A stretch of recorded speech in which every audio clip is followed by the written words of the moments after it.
Gros Clément alcoolique? Non, c'est sans alcool.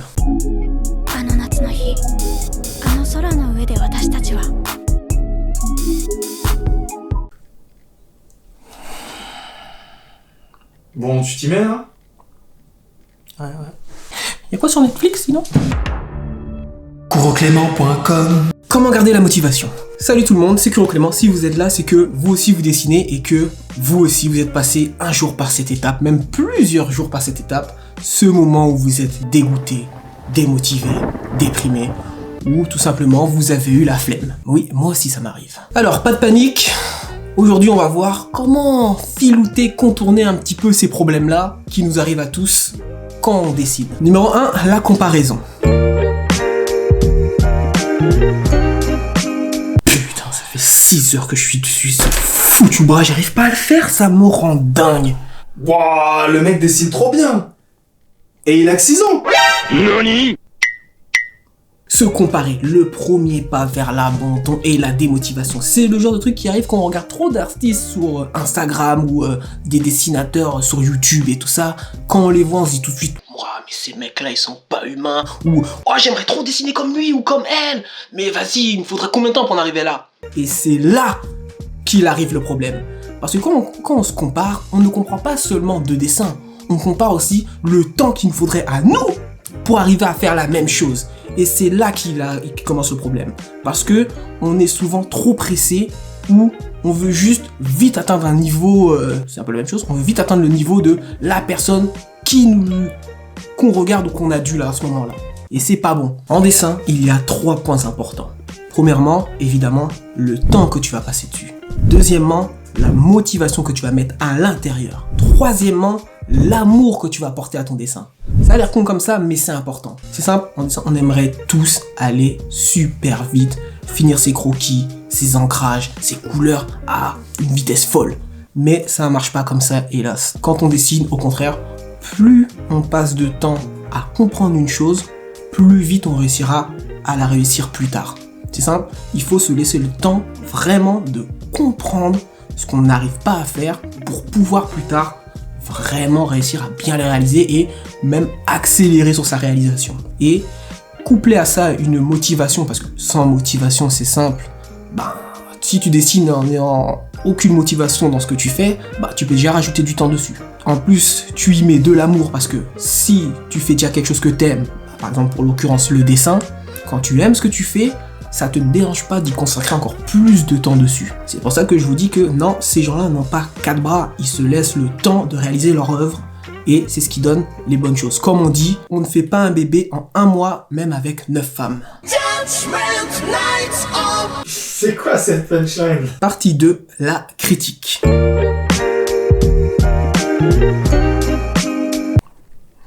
Non mais c'est quoi ça? Non mais t'as pas de talent? Mais c'est de la merde! Tu chies sur tes propres merdes! Putain! Arrête le dessin! Les critiques négatives et positives.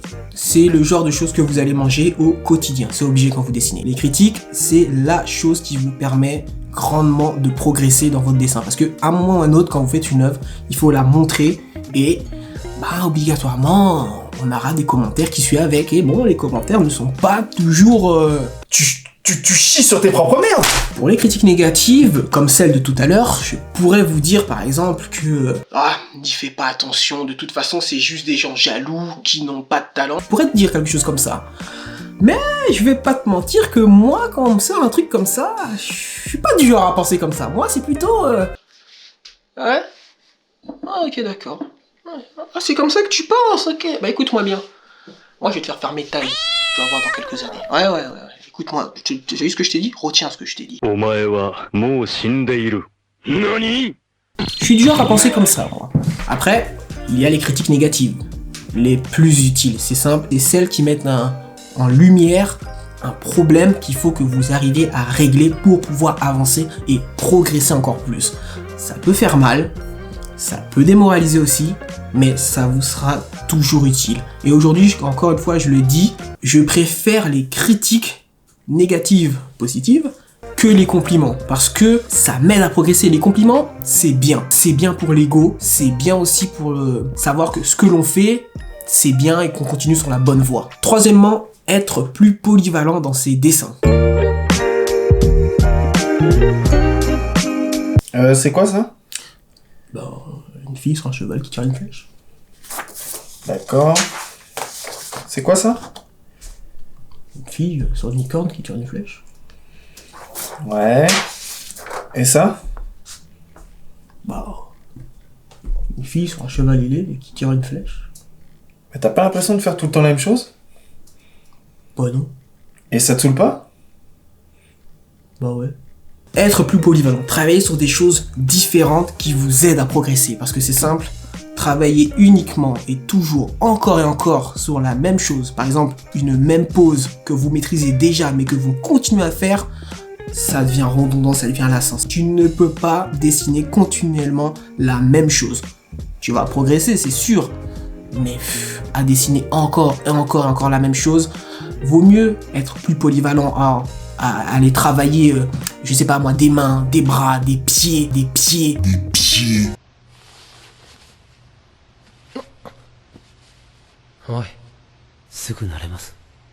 Des choses qui vous permettent de progresser. C'est simple, c'est l'un des arts qui, je trouve, n'a aucune limite.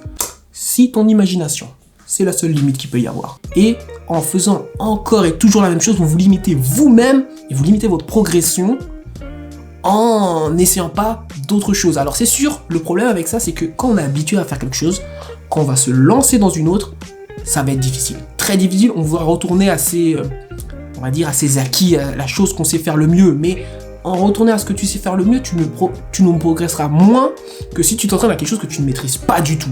Ça va être dur, ça va être compliqué, mais une fois que tu vas la maîtriser, tu vas ouvrir ton panel et là, tu pourras passer encore une fois à autre chose pour progresser. C'est pour ça qu'il est important de faire en sorte d'être plus polyvalent dans son dessin. D'ailleurs, dites-le moi en commentaire si vous avez, vous, vos propres astuces pour pouvoir regagner la motivation. Ça sera toujours intéressant, il y en a certaines qui pourront me servir. Numéro 4, ne pas trop rester focus sur un projet. Bon, c'est un peu personnel, là c'est mon avis à moi, mais je trouve que rester focus H24 sur un dessin, une œuvre ou même un chapitre quand j'en fais, moi au bout d'un moment ça me saoule.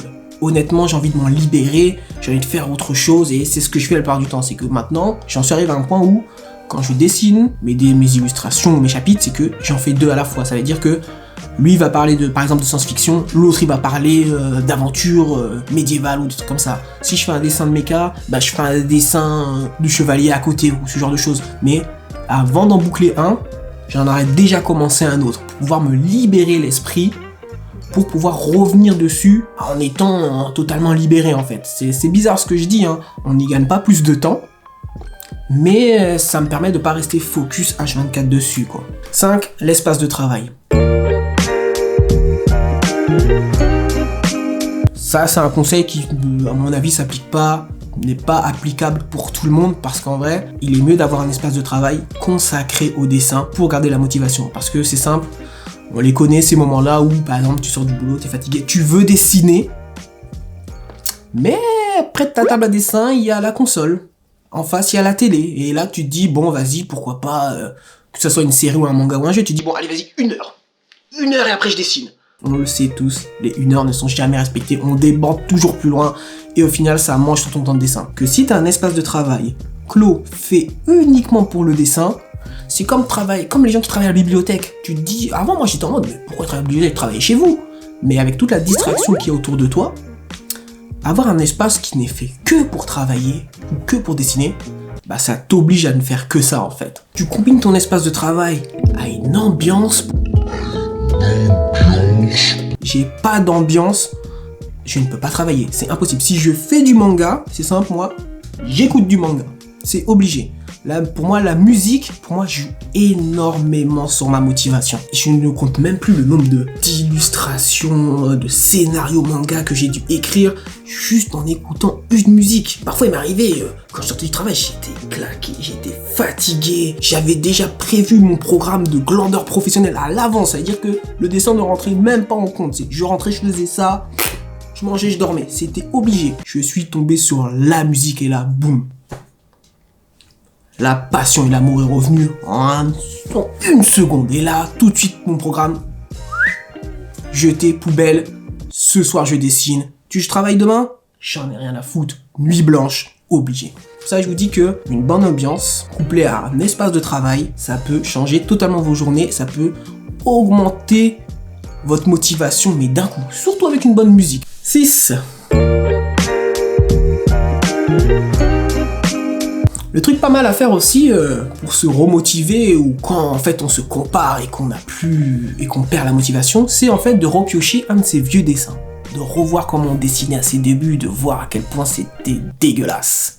Et de se dire, ah bah tiens, je vais le refaire en bien fait. Ça peut être pas mal, ouais. Si, franchement, tu prends ton dessin et tu le refais. Et quand tu le compares et que tu constates le niveau obtenu que tu as eu entre ce dessin et maintenant, ça joue sur ta motivation. Tu te dis, bah finalement, j'aurais pas perdu mon temps pour rien. Et si tu te rends compte que t'es encore plus nul? Ah bah, Abandonne. Non, si t'es vraiment plus nul, c'est que t'as pas dessiné entre temps. Le monde n'est pas fait pour te retenir. Il est fait plus uniquement pour que tu avances. 7. Dessiner entre amis ou avec des connaissances. Dessiner avec des gens qui sont aussi passionnés que vous de dessin, manga, ça motive toujours. Il y a ce petit sentiment de rivalité de tu dessines bien, moi je vais essayer de faire mieux encore. C'est très bien de rester dans son monde, mais parfois, pour essayer de retrouver la motivation, c'est compliqué. Que même si vous la perdez, une fois que vous êtes en groupe, il y aura toujours quelqu'un pour vous remotiver à vous dire mais non, t'inquiète pas, on est là, de toute façon regarde, je juge tes dessins, tu juges mes dessins, on compare, on voit ce qui va pas et on avance. Comme on dit, on avance plus vite seul, mais on va plus loin à plusieurs. À moins que vous soyez vraiment le warrior du coin ou vraiment seul, non, moi je fais tout seul. Et toi tu dessinais avec qui? Personne. Parce que je suis un warrior. Mais c'est vrai que quand je dessinais à l'école de dessin, quand je rentrais, j'étais hyper motivé à redessiner. Tu sais, je rentrais, je me disais que putain, lundi prochain, je vais faire une dinguerie, tu vois. 8. Malgré tous ces conseils, ce qui est toujours bon à faire, c'est de prendre du recul sur son travail, laisser son projet un petit peu de temps de côté, aller prendre l'air, sortez, baladez-vous, changez-vous les idées. C'est bien de pouvoir se libérer totalement pour pouvoir ensuite revenir dessus avec plus de patates, plus d'énergie. Voilà, 8 petits conseils que je pouvais vous donner. J'espère que certains vous auront été utiles. N'hésitez pas à vous abonner, lâcher un pouce bleu si la vidéo vous a plu, vous a été utile. Allez voir notre site aussi, Couroclément.com. Du coup, c'est fini. Allez, je vous dis à une prochaine vidéo. Plus.